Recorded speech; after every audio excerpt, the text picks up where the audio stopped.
Carbúnculo cutâneo necrosante, jovem pele nova após oração CCB. Era uma tarde de sábado, dia 12 de março de 2022, quando tudo começou. Eu tinha acabado de chegar em casa depois de um longo dia de trabalho na lavoura, suado e cansado, mas agradecido a Deus por mais um dia de sustento. Ao tirar a camisa para tomar banho, senti uma coceira forte no braço esquerdo, perto da axila. Pensei que fosse apenas uma picada de mosquito ou alguma irritação da roupa suada, então passei um pouco de álcool e não dei muita importância. Mas Deus, em sua sabedoria, já estava permitindo que aquela pequena coceira se tornasse um grande teste de fé para mim e para minha família. No domingo de manhã, acordei com o braço latejando. Ao olhar no espelho, vi que a região estava vermelha, inchada e com uma bolha no centro, cheia de um líquido amarelado. Fiquei preocupado, mas como era dia de culto, decidi ir à igreja mesmo assim. Durante o culto, a dor aumentava a cada minuto, como se algo estivesse queimando por dentro. Lembro-me de que enquanto os irmãos cantavam o hino Jesus é o caminho, eu orava em silêncio. Senhor, se é da tua vontade, cura esta dor. Mas se for uma prova, dá-me forças para suportar. A paz que senti naquele momento foi tão grande que por um instante até esqueci da dor. Na segunda-feira, a situação piorou. A bolha tinha estourado sozinha durante a noite, e no lugar dela surgiu uma ferida aberta, com as bordas roxas e um cheiro forte como carne podre. Minha esposa, assustada, insistiu para que fossemos ao posto de saúde. O médico que me atendeu olhou para a ferida, franziu a testa e disse: "Isso aqui não é brincadeira. Pelo jeito, é um carbúnculo necrosante. Precisa de antibiótico forte e curativo diário. Se não melhorar em 3 dias, vai ter que internar para cirurgia." Ele receitou um remédio e me encaminhou para a enfermeira fazer o curativo. Enquanto ela limpava a ferida com soro, a dor era tão intensa que as lágrimas escorriam sem que eu pudesse segurar. Saí de lá com o braço enfaixado, o coração apertado e a cabeça cheia de perguntas. Chegando em casa, contei tudo para minha mãe, uma irmã fiel que nunca deixou de orar por nós. Ela segurou minha mão e disse: "Filho, Deus é maior que qualquer doença. Vamos orar agora mesmo." Joelhados na sala, ela começou a clamar: "Pai Celestial, tu que saraste os leprosos, que abristes os olhos dos cegos, olha para o meu filho. Esta ferida não é maior que o teu poder. Em nome de Jesus, ordeno que a necrose pare, que a infecção seja detida e que a pele se restaure. Não permitas, Senhor, que o inimigo se alegre com o sofrimento do teu servo." Enquanto ela orava, senti um calor estranho no braço, como se alguém estivesse passando a mão sobre a ferida. Quando terminamos, a dor tinha diminuído um pouco, e uma esperança renovada encheu meu coração. Nos dias seguintes, segui as orientações médicas, tomava o antibiótico na hora certa, fazia os curativos com minha esposa, mas a ferida não melhorava. Pelo contrário, parecia aumentar. No 4º dia, a pele ao redor começou a ficar preta, como se estivesse morrendo. O cheiro piorou, e a dor era tão forte que eu não conseguia nem levantar o braço. Minha esposa chorava ao trocar a gaze e eu, para não preocupá-la mais, tentava disfarçar, mas por dentro, a angústia era grande. À noite, não conseguia dormir. Ficava pensando: e se precisar amputar? E se a infecção subir para o sangue? O medo começava a tomar conta de mim. Foi então que na quinta-feira à noite tive um sonho. Sonhei que estava em um grande salão branco e no centro havia uma mesa comprida. Sobre ela estava o meu braço, mas inteiro, sem nenhuma ferida. Uma voz suave disse: "Confia em mim." Acordei suado, com o coração acelerado, mas com uma certeza: Deus estava me falando. No dia seguinte, sexta-feira, resolvi ir à reunião de oração na igreja. Mal conseguia dirigir, mas cheguei lá determinado. Assim que entrei, o irmão que presidia a reunião olhou para mim e disse: "Irmão, você está sofrendo, mas Deus vai te curar hoje." Ele nem sabia do meu problema, mas o Espírito Santo revelou. Os irmãos se reuniram ao meu redor. Alguns impuseram as mãos sobre minha cabeça, outros seguraram meu braço enfaixado. Começaram a orar em voz alta, uns em línguas, outros clamando por misericórdia. Eu fechei os olhos e comecei a chorar. Não eram lágrimas de dor, mas de entrega. "Senhor Jesus", eu disse, "se for da tua vontade, sara-me. Mas se não for, que a tua vontade seja feita. Só peço que me des forças para não murmurar." Nesse momento, senti como se uma corrente elétrica percorresse meu braço. Era uma sensação tão forte que cheguei a estremecer. Os irmãos continuaram orando por mais de 1 hora. Quando terminamos, a dor tinha sumido completamente. Fiquei tão surpreso que até tirei a atadura ali mesmo para ver. A ferida ainda estava lá, mas a pele preta havia clareado, e o cheiro ruim tinha desaparecido. No sábado de manhã, acordei com uma paz indescritível. Ao tirar a gaze, não acreditei no que vi, a ferida estava fechando. As bordas que antes eram roxas e duras, agora estavam rosadas como pele nova. O centro, que era uma cratera profunda, estava sendo preenchido por um tecido saudável. Minha esposa gritou de alegria, e nós dois caímos de joelhos ali mesmo no quarto. Glória a Deus, ela exclamava. O Senhor ouviu nossas orações. Corri para mostrar à minha mãe, que também louvaram a Deus com lágrimas nos olhos. Decidimos não ir ao médico naquele dia. Queríamos ver até onde Deus levaria aquela cura. No domingo, no culto, dei o meu testemunho. Contei tudo o que tinha passado, como a ferida estava horrível e como Deus tinha operado o milagre. Os irmãos choravam, alguns se levantavam para glorificar a Deus. O irmão que presidia o culto leu Salmos 103:3, que diz: Ele é que perdoa todas as tuas iniquidades e sara todas as tuas enfermidades. Aquela palavra confirmou em meu coração que não era coincidência, era o poder de Deus. Naquela mesma tarde, a ferida já estava quase completamente fechada. Só restava uma pequena marca rosa, como se tivesse sido um arranhão qualquer. Na segunda-feira fui ao posto de saúde para mostrar ao médico. Ele não acreditou no que viu. Isso não é possível, ele disse, examinando meu braço. Uma ferida desse tamanho com necrose não some em 3 dias. Você tomou algum outro remédio? Eu sorri e respondi: não, doutor. Só tomei o que o senhor receitou, mas o verdadeiro remédio veio de cima. Ele balançou a cabeça, admirado, e disse: bem, continue tomando o antibiótico até terminar, mas parece que você não vai precisar de cirurgia. Saí de lá agradecendo a Deus por mais essa confirmação. Nas semanas seguintes, a pele foi se regenerando completamente. Onde antes havia uma ferida necrosante, agora havia uma pele lisa, como se nada tivesse acontecido. Os pelos voltaram a nascer, e até a cor ficou igual à do resto do braço. Minha família e os irmãos da igreja não cansavam de agradecer a Deus. Toda vez que alguém perguntava como tinha sido, eu contava o testemunho com detalhes, para que todos soubessem que Deus ainda opera milagres nos dias de hoje.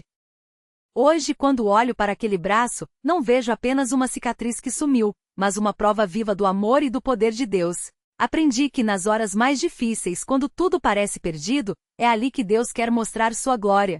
Ele não nos abandona. Às vezes, a cura não vem no tempo que queremos, mas vem no tempo certo dele. E quando vem, é completa, é perfeita, é para sua honra. Quero terminar este relato com um pedido. Se você está passando por uma luta, seja uma doença, uma aflição ou qualquer prova, não desanime. Busque a Deus em oração, clame com fé, como fez o cego Bartimeu. Jesus, filho de Davi, tem misericórdia de mim. Marcos 10:47.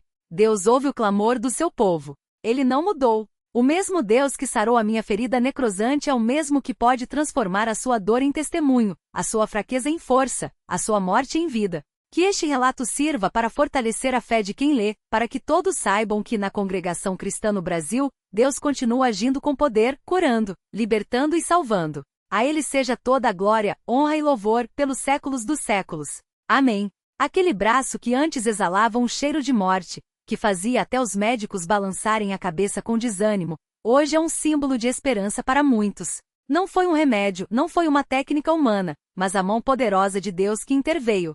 E quando Deus age, não há explicação médica que dê conta. Os profissionais de saúde que me acompanhavam ficaram estarrecidos.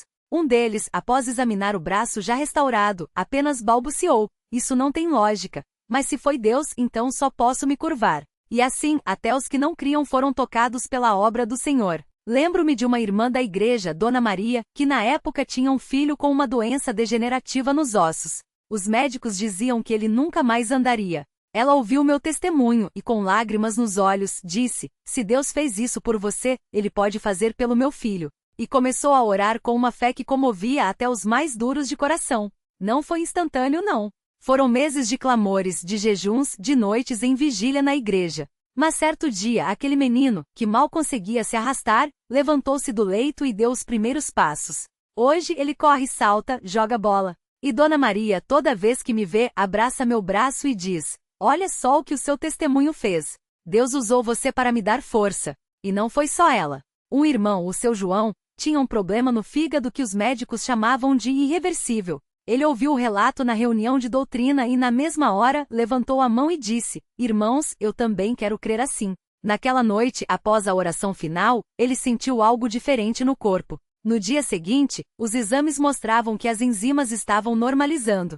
Os médicos ficaram perplexos. Ele voltou à igreja e com a voz embargada testemunhou: Deus não faz acepção de pessoas. Se ele sarou a ferida do irmão, se ele fez o menino da Dona Maria andar, por que não ia me sarar também? E assim, mais um milagre foi acrescentado à lista infinita das maravilhas de Deus entre nós. Mas não são só as curas físicas que Deus opera. Há irmãos que chegaram à igreja com o coração cheio de amargura, de ódio, de mágoas que pareciam impossíveis de sarar. Um deles, o irmão Paulo, tinha sido traído pela própria família. Ele vivia fechado, não falava com ninguém, só vinha às reuniões por obrigação.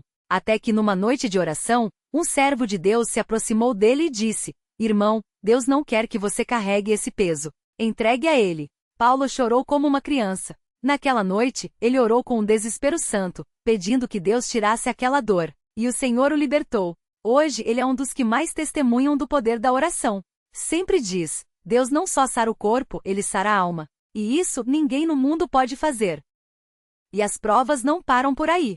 Tem a irmã Ana, que perdeu o marido num acidente. Ela ficou viúva com 3 filhos pequenos. O desespero era tanto que ela pensou em desistir de tudo. Mas as irmãs da igreja a cercaram de amor. Oraram com ela, leram a palavra, lembraram-na das promessas de Deus.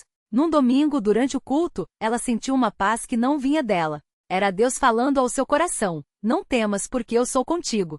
Hoje ela cria os filhos com alegria, trabalha com gratidão e sempre diz: Deus não tira a prova, mas Ele dá força para passar por ela. E no fim a gente vê que Ele estava lá o tempo todo. E assim os testemunhos se multiplicam. Cada um com sua dor, cada um com sua luta, mas todos com a mesma certeza: Deus não abandona os seus. Há irmãos que foram curados de câncer, outros que receberam emprego quando tudo parecia perdido, jovens que foram libertos de vícios que os escravizavam. E em cada caso a história é a mesma: alguém orou, alguém creu, e Deus agiu. Lembro-me de uma reunião de jovens onde um rapaz, o irmão Lucas, contou como Deus o livrou de um acidente de carro que deveria ter sido fatal. O carro ficou destruído, mas ele saiu ileso. Não foi sorte, ele disse. Foi Deus. Porque eu tinha orado naquela manhã, pedindo proteção. E depois ele olhou para os outros jovens e perguntou: Vocês oram antes de sair de casa? Porque Deus ouve. Ele não é Deus só dos adultos, dos velhos. Ele é o Deus dos jovens também. E muitos ali se arrependeram de sua negligência e começaram a buscar a Deus de verdade. E as crianças? As crianças também têm seus testemunhos. Tem a pequena Laura, que tinha medos terríveis à noite. Chorava, gritava, não conseguia dormir. Os pais oravam com ela, mas a menina continuava apavorada. Até que numa reunião de crianças, a professora ensinou elas a orar: Jesus, protege meu coração. Laura começou a fazer isso toda noite. E uma noite ela acordou os pais radiante: Mamãe, papai, eu não tive medo. Jesus esteveigo. Ela ainda falava errado, mas a fé dela era perfeita. Hoje ela é uma das que mais ama vir à igreja. Sempre diz: Jesus é meu amigo. Ele não deixa o medo chegar perto de mim. E assim, a cada dia, vemos que Deus não mudou. Ele ainda fala, ainda age, ainda responde. Não é porque não vemos milagres todos os dias que eles não acontecem. Às vezes, o milagre está no coração que se alegra depois de tanto chorar. Está no irmão que, depois de anos longe, volta para a igreja com lágrimas de arrependimento. Está na família que, depois de brigas e divisões, se reconcilia em Cristo. Está no pecador que, depois de uma vida de rebeldia, se ajoelha e diz: Senhor, me perdoa. E quando esses milagres acontecem, não é para nossa glória, mas para a glória de Deus. Porque nós não somos nada. Somos apenas vasos de barro frágeis, quebradiços. Mas quando Deus põe sua mão em nós, coisas impossíveis acontecem. Como aquele braço que estava podre e hoje está são. Como aquelas vidas que estavam perdidas e hoje estão salvas. Por isso, quando alguém me pergunta como foi que Deus me curou, eu não falo só da ferida. Falo da fé que cresceu. Falo das noites em claro, orando. Falo das lágrimas derramadas aos pés do Senhor, pedindo misericórdia. Falo da certeza que tive, mesmo quando tudo parecia perdido, de que Deus não me abandonaria. Porque a cura não veio só para o meu corpo. Veio para a minha alma. Veio para a minha família. Veio para a igreja. E hoje, quando vejo irmãos desanimados, quando ouço alguém dizer: Deus não ouve mais, eu mostro o meu braço. Não para me exibir, mas para dizer: olha o que Deus fez. E Ele pode fazer por você também. Porque a fé não é só para quem já é forte. É para quem está fraco. É para quem está no fundo do poço. É para quem não tem mais forças. Porque é ali na fraqueza que a força de Deus se aperfeiçoa. E assim, a cada culto, a cada reunião de oração, a cada testemunho contado, a fé da igreja se fortalece. Porque nós não servimos a um Deus morto, a um Deus distante. Servimos a um Deus vivo, que ouve, que vê, que age. Um Deus que ainda hoje faz o impossível. Que este relato não seja apenas uma história para ser lida e esquecida. Que seja um chamado para crer, um chamado para orar, um chamado para confiar, mesmo quando tudo parece perdido. Porque Deus não falha. Ele pode demorar, mas ele não falha. Ele pode calar por um tempo, mas ele não esquece. E quando ele age, é para sempre. Por isso, se você está lendo isso e seu coração está pesado, se a dor parece grande demais, se a prova parece longa demais, eu te digo, não desista. Ajoelhe-se, ore, clame, porque o mesmo Deus que sarou a minha ferida, que fez o menino andar, que libertou o irmão do vício, que deu paz à viúva, que protegeu o jovem no acidente, que tirou o medo da criança, esse mesmo Deus está ouvindo você agora.